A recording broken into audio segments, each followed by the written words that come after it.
Aloha!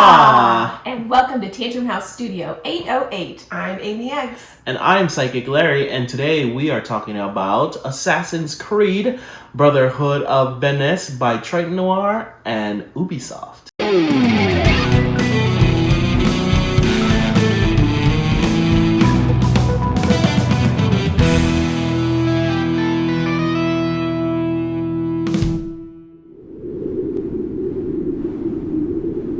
In Assassin's Creed Brotherhood of Venice, you take on the role of assassins assisting the great assassin Ezio Auditore as he fights against Cesare Borgia and the Templars in 1509 Venice. The game is divided into 26 scenarios, or memories as they are called in the game. Each memory has a specific goal to complete in order to succeed in the memory. In between each memory is the headquarter phase, where you level up your assassins and trade out items for the next memory. And so it continues until you finish all 26 memories.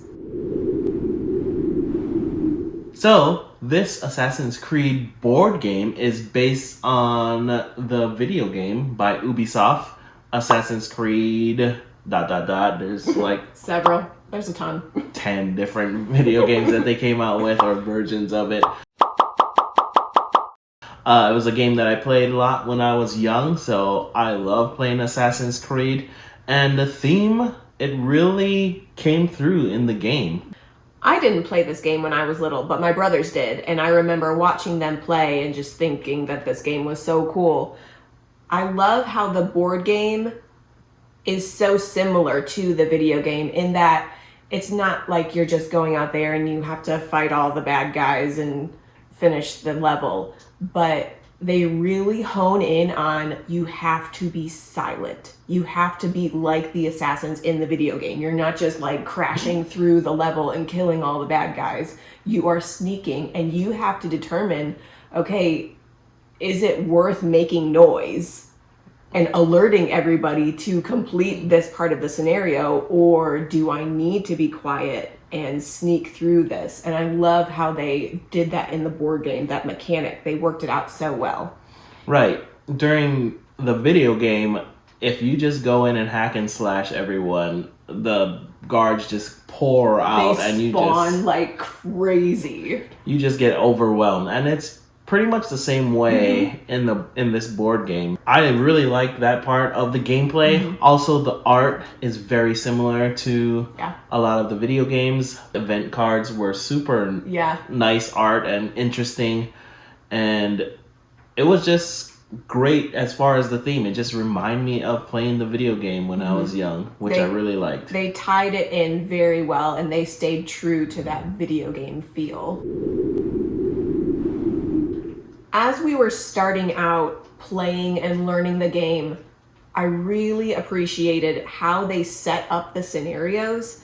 They start you off slow and basic. So you're learning how all of the mechanics work, you're learning how to sneak, and you're learning how to move. And then in the next scenario, then you get into, okay, this is how you would attack, and this is how you would do this action, and then in the next one, and they slowly build on each one, and they don't overwhelm you all at once with play the scenario and you have to figure out how to do these 84 things and use all of your items and all this stuff. But they slowly worked you into it, which I think is very similar to the video game as well, with like the tutorial stages.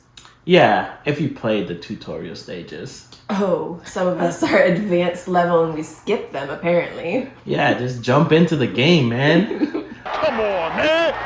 That's too easy. It did walk you through a little bit of how to progress in the game and kind of helped you out a little bit here and there, so it wasn't such a knowledge dump right at the beginning, which was helpful. There was a lot of different variety during the scenarios, just because they have all of those different tiles. The variety was great, and all the different tiles did different things or had different actions. I also like the objectives. The objectives were so different. It's not like, okay, get from point A to point B or destroy all the bad guys. It was very unique in the scenario. Like sometimes you had to go and get someone and bring them to a point, or you had to move an object through a specific path, or it was very different each time. You didn't know what your objective was going to be. And that contrasted a little bit with some other co-op campaign-based games where sometimes the objectives are, we're doing this again type of thing. Kill the bad guys. Yeah. Kill the bad guys. Kill all of the bad guys. And then kill the bad guys.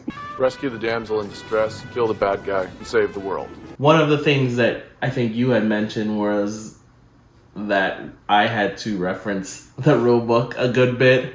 There are a lot of different nuances for each scenario. So in that case, sometimes we had to reference the rulebook a good bit, which kind of slowed down the gameplay a little bit. Yeah, in the first, I would say 6 scenarios, because they're so varied, you do have to reference the rulebook a lot to see, okay, we're doing this scenario. This is completely different. We've never encountered this before. And you have to read more in the rules, and it does take a little bit more time. But once you get into it, then it's not as much in the later scenarios. The other thing I really enjoyed about the gameplay was the character development. Oh, yeah. It wasn't a ton of character development as you would think of in games such as Gloomhaven or Frosthaven that we are playing right now. Most of the assassins had a main ability that kind of got upgraded as you leveled them up. But you also got opportunities to upgrade your items. So that was more of the leveling up mechanic for the assassins. It was a lot of upgrading your items, getting better weapons. And you also had a pouch that you could store different weapons in. So that was super fun, unlocking better weapons that you could use to go slay the bad guys. In the later scenarios, you do get additional abilities that you have to pick and choose which one do you want to upgrade each time you have that opportunity. Overall, I really liked the game. I enjoyed the gameplay and the nostalgia that it kind of brought back to me playing the video games when I was little. I really wished that they were able to upgrade some of the components a little bit more. I mean, you did have a miniature for your assassins, but all of the Templars and the bad guys on the board were just cardboard cutouts, and you kind of just stuck them there. So I wish that somehow those could have been upgraded a little bit more, and some of the tokens were still cardboard.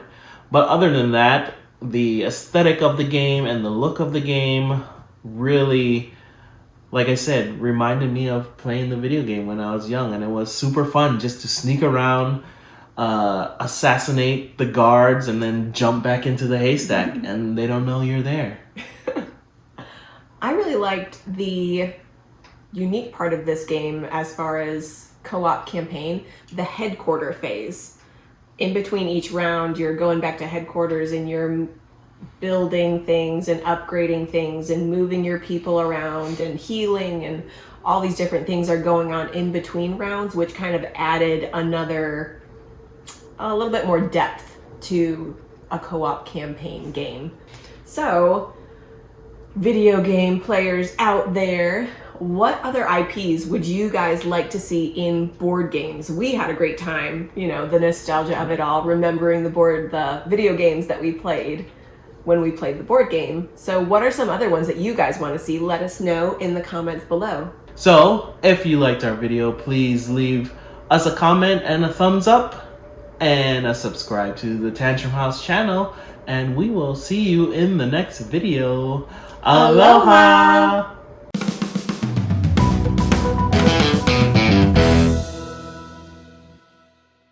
But that's it, folks. Bye!